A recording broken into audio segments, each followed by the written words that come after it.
Terima kasih teman-teman. Bersama ini juga saya selaku kepala ya dari kantor hukum Sunan Kalijaga dan rekan dan partner itu ingin mengklarifikasi adanya beredar di media yang menyatakan kami atau saya tidak profesional dalam menangani kasus Ibu Erin. Perlu disampaikan, ya, perlu kami klarifikasi agar tidak ada lagi setelah hari ini kami menyampaikan tidak ada lagi yang namanya berita yang simpang siur. Karena terkait apa yang disampaikan oleh mantan klien kami Ibu Erin, yang dimana dalam suatu kesempatan dia menyatakan bahwa kami itu tidak profesional.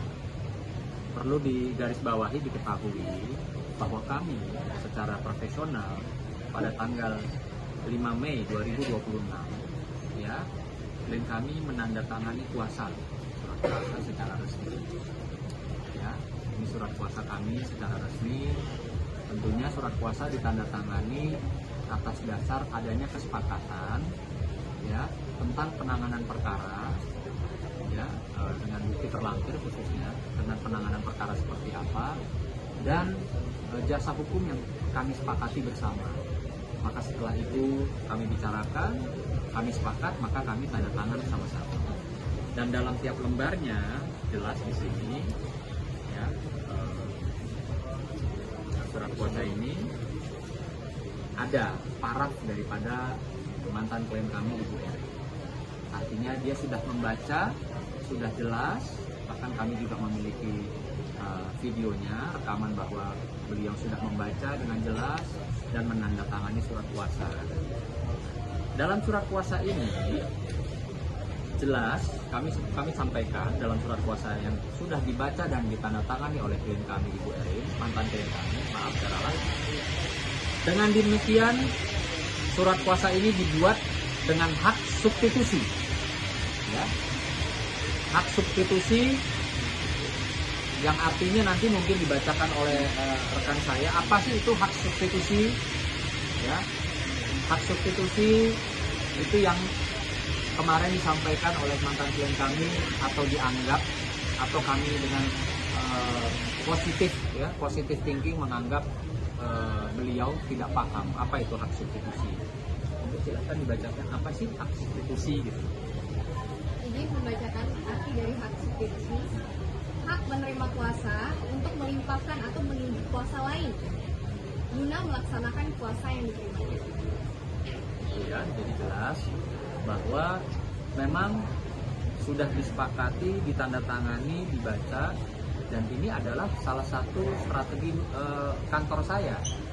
Ketika saya merasa dalam perjalanan penanganan perkara daripada mantan klien kami Bu Erin, saya berpikir saya mendampingi Bu Erin adalah seorang wanita dan kami juga berhadapan dengan ART atau penyalurnya juga seorang wanita. Bahkan di situ juga kami melihat ada statement daripada wakil rakyat yang notabene juga adalah seorang wanita, public figur.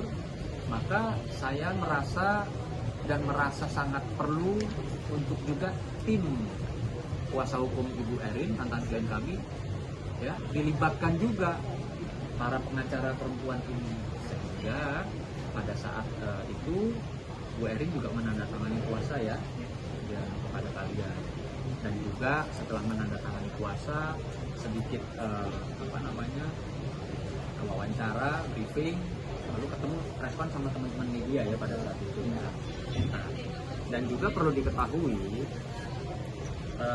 kata-kata kami tidak profesional itu sangat disayangkan. Kenapa? Karena kami selaku tim kuasa hukum memberikan laporan hasil kerja penanganan perkara kepada mantan klien kami, baik secara via WhatsApp pada saat itu maupun kami kirimkan secara langsung. Ya, itu.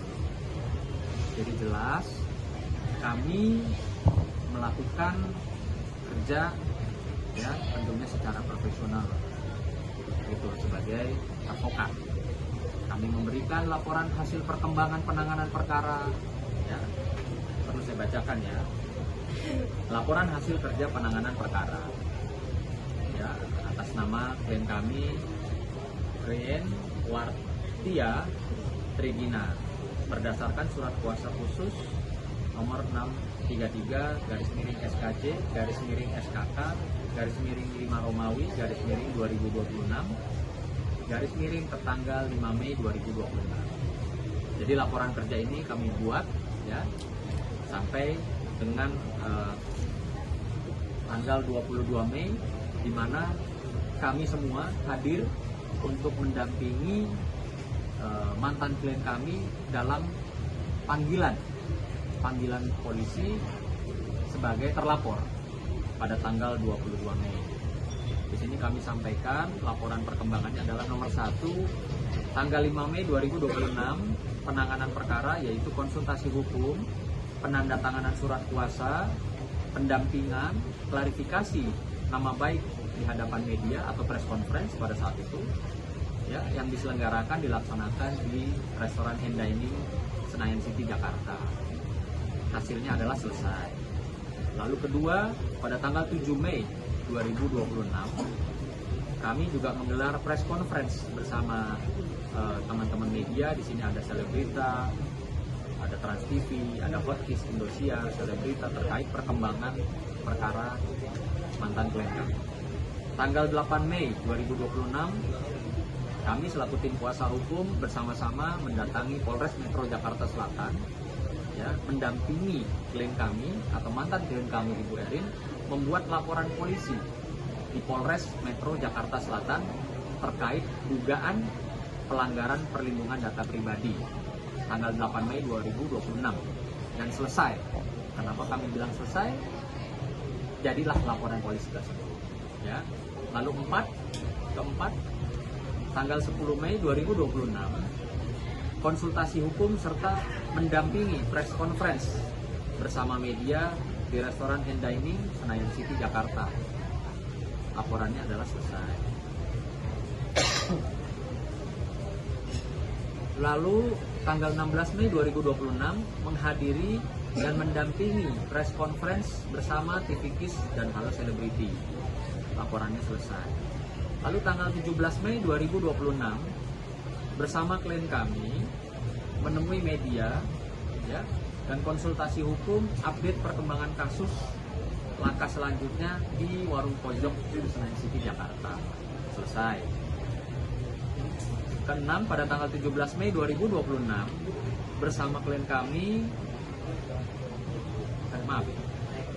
tanggal 18 Mei 2026, ya, kami datang hadir karena kami melihat adanya agenda RDP, ya, di DPR RI pada saat itu tanggal 18 Mei 2026, ya, kami mendampingi dan menghadiri, ya, ke DPR. Kita datang tentunya untuk kepentingan klien kami, ya, di acara RDP tersebut, walaupun pada saat itu ternyata setelah dikonfirmasi kami tidak dapat masuk pada saat itu.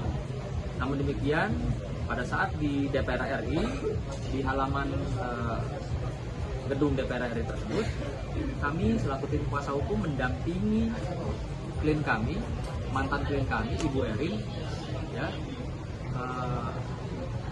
diwawancarai oleh 3 media televisi nasional, ya, serta mendampingi klien kami juga. Berikut selanjutnya agendanya press conference.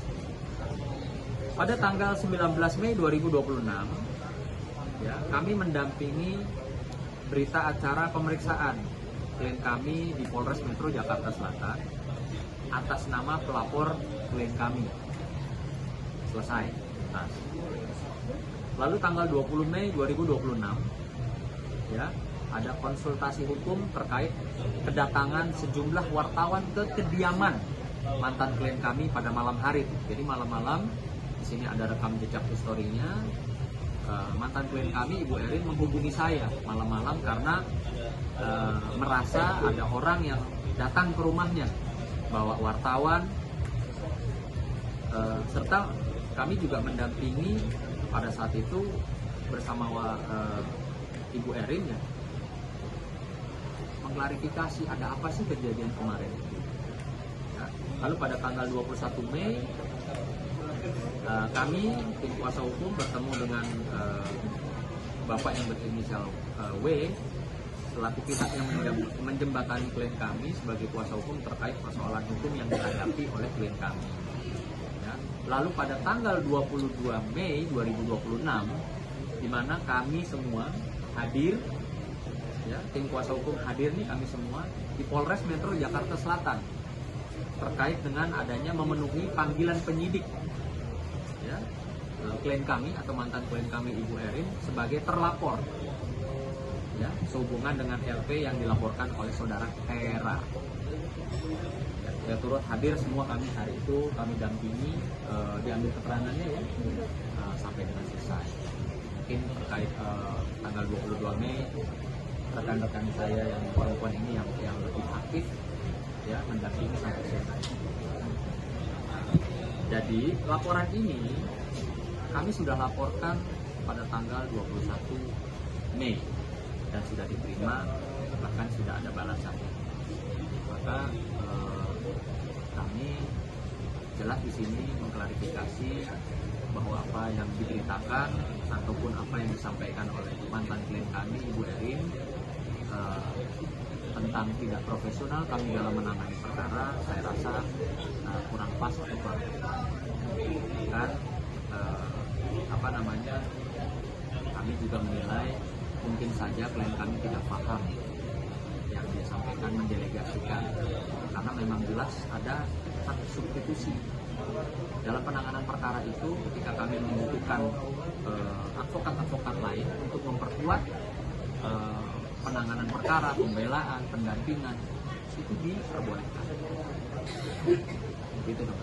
Bang, yang jadi alasan Bu Erin kan bilang katanya respon Kadismensi itu dia tidak diberitahu terkait penambahan atau pendelegasian tiga lawyer ini, Bang. Itu gimana, Bang? Karena bahkan sudah gitu. Kan, bukan ke saya kan, yang dampingin ibu-ibu ini pada saat presiden. Jadi seperti ini Mas, saya bisa bantu jawab ya. Dalam pertemuan tersebut memang sudah dari mantan klien kami itu menandatangani sendiri kuasa, maka terjadinya respon di tanggal tersebut. Kalau bahasanya tidak berkenan, bagaimana bisa terjadinya preskon itu?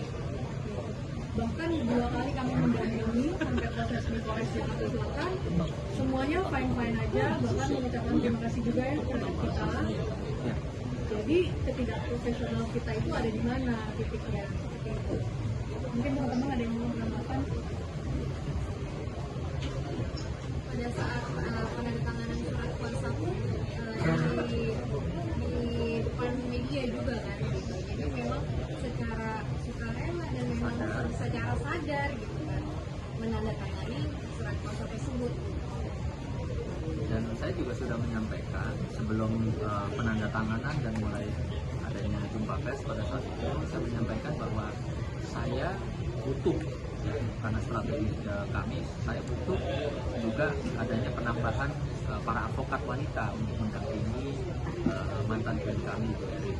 Seperti yang saya sampaikan tadi, karena saya melihat urgensinya adalah satu, yang saya dampingi adalah seorang wanita Ibu Erin sebagai klien. Lalu kedua, yang kami lawan adalah perempuan juga, yaitu ART Hera dan atas nama siapa satu lagi bukan ini apa namanya penyalur ya, penyalur juga wanita. Dan pada saat itu ada statement-statement yang keras yang disampaikan ditujukan untuk klien kami Erin dari seorang anggota DPR dan juga wanita. Jadi saya sudah sampaikan bahwa ini strategi, Mbak, kami perlu support dari tim advokat wanita.